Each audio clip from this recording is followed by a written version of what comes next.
everybody. In today's video, I'm going to be showing you how I style my hair and hair extensions. For those of you who are new to my channel, you may not know I do wear hair extensions, and currently I am wearing the Donna Bella tape-in extensions, which I have been absolutely loving. The number one thing that I used to struggle with when wearing extensions was not having enough in. So mine go all the way up to around this area here, and I have a full set in.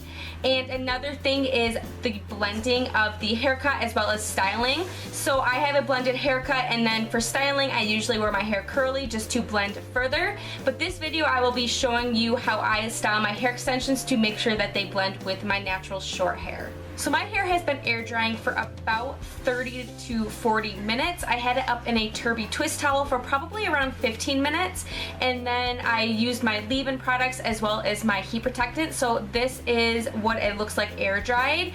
So you can see that the extensions themselves are a little bit more dry than my natural hair, and that is mainly because I combed down my natural hair because I do have such short layers that I want it to lay flat as opposed to being crazy and showing all of my super short pieces. So whether you have tape-in extensions or fusion or any other bonded extensions that are considered semi-permanent, I really do recommend sectioning hair when blow drying. That will ensure that the bond is thoroughly dried as opposed to leaving it slightly wet that can cause damage or slipping. So I'm just going to be using my blow dryer. This is a Babyliss Pro porcelain ceramic blow dryer that I have been using forever now.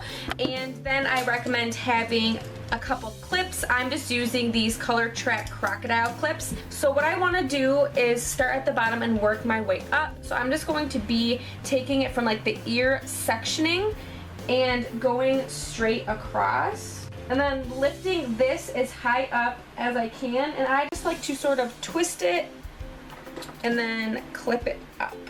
So then I am left with this section here. I had probably around 2 or 3 layers in this area. So I'm going to first start to blow dry this, and I'm just going to be going in a downward motion, making sure to thoroughly dry the very top where the bond is as well as the extension itself. And I do have mine on the hot and high heat setting. Just make sure not to get too close to the bond because that can actually melt the bond also.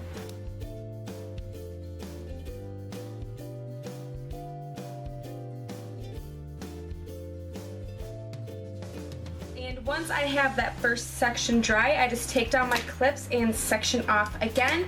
Usually I only do 2 or 3 sections, just depending on how damp my hair still is. It is starting to dry pretty fast, so I'm just going to section about eyebrow level, and this will be my last sectioning.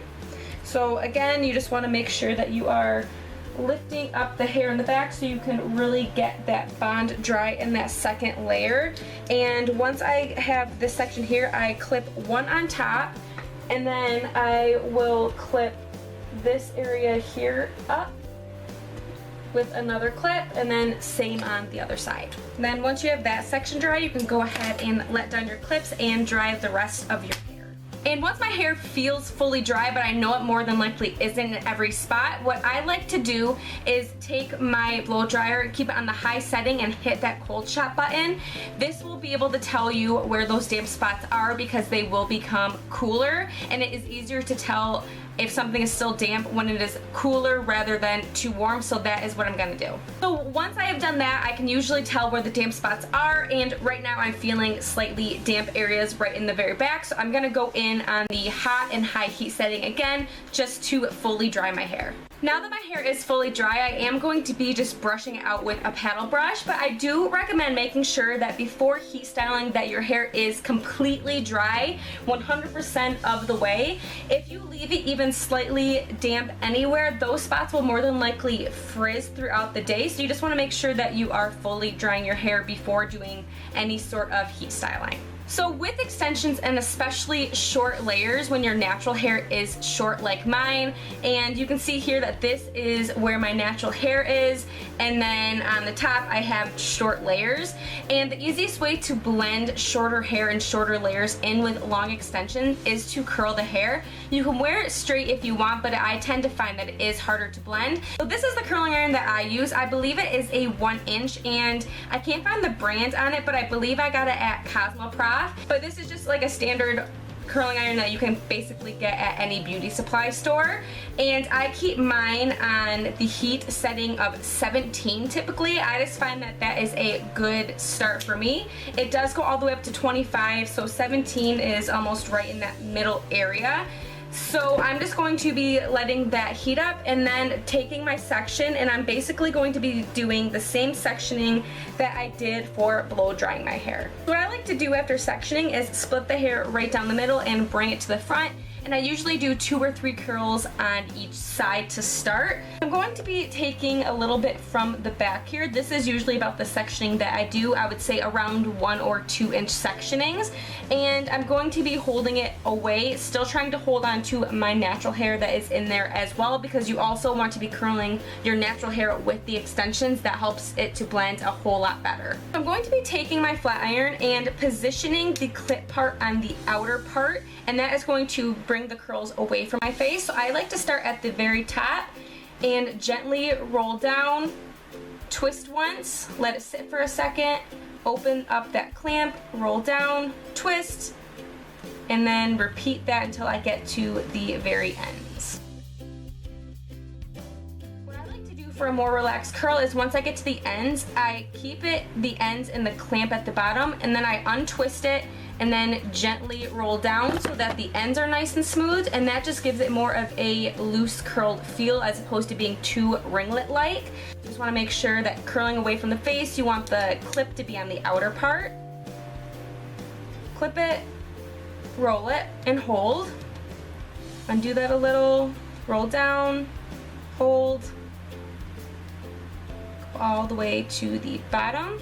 And as you can see, I do have a little bit hanging out, probably about 1 inch, and I leave that for the very end. So I just like to roll all the way down, unravel that while still holding it at the bottom, and then roll it on through. Again, I'm just going to go about eyebrow level and go all the way around. And I'm going to be doing 3 sections again. So I'm just going to split it down the back and then grab all of the straight hair, leaving that curly part down. And then again, I'm going to start in the back, taking another section and doing the exact same thing. And for this middle section, what I like to do once I get to the middle of the section on each side is keep the clamp on the back part, so the opposite that you have been doing. And I like to roll one forward. This just ensures that not all of my curls are going to run into each other throughout the day. You can alternate throughout the whole thing if you want. I usually only tend to do a couple curls on each side that are going this way, and then once I get toward the face, again, I'm just going to be going away from my face. Then for the top section, I'm just going to be letting it down, and like I said, I do have quite short layers on top, so I like to make sure that I am curling my short layers with the last bit of the hair extensions. Like you can see here, my layers are quite short compared to these ones. So I'm going to start in the front this time and take a small section, and like I said, I want to incorporate my hair with some of the extension hair. So I'm going to hold it up and away from my face and then do the exact same thing, making sure to curl my hair with the extensions, just like that. And then I usually like to comb through to blend right away so it does not get too curly and crazy, and I just do this all throughout that top section of my hair, and I like to just take my fingers to comb through each of those sections. I've seen people, especially with clip-ins, they will curl the hair and then clip it in when it's already curled in their own hair, and that is fine if you do have longer hair, but if you have short hair like me and you're trying to wear longer extensions, I really do recommend styling your hair with the extension hair. That also obviously goes for when you have more permanent type extensions. It just blends everything a lot better. And once everything is in place, what I like to do is spray my hair. So I will get the front area like this, and then lift this area away from my face and spray a little bit there just to blend my natural hair in with the extensions and to make sure that that stays in place. So here is my hair after everything is styled. What I like to do is just take a little bit toward the front, and then I do like to leave a little bit in the back like this, just so none of my natural hair shows. And then throughout the day, I just kind of do this just to make sure that everything is blending in. So I hope this video was helpful for anybody that was struggling with extension wear or having trouble blending in their extensions. This is what has been working for me for a while now, and I have been wearing my hair curled as opposed to straight just to really make sure everything is nice and blended. If you are new to my channel, welcome. I hope you stick around and subscribe for new videos. If you have any questions, comments, concerns, or requests, go ahead and leave those down in the comment section as well, and I will be happy to help you guys out. Thank you so much for watching. I hope this was helpful, and I hope to see you in the next one. Bye, everybody.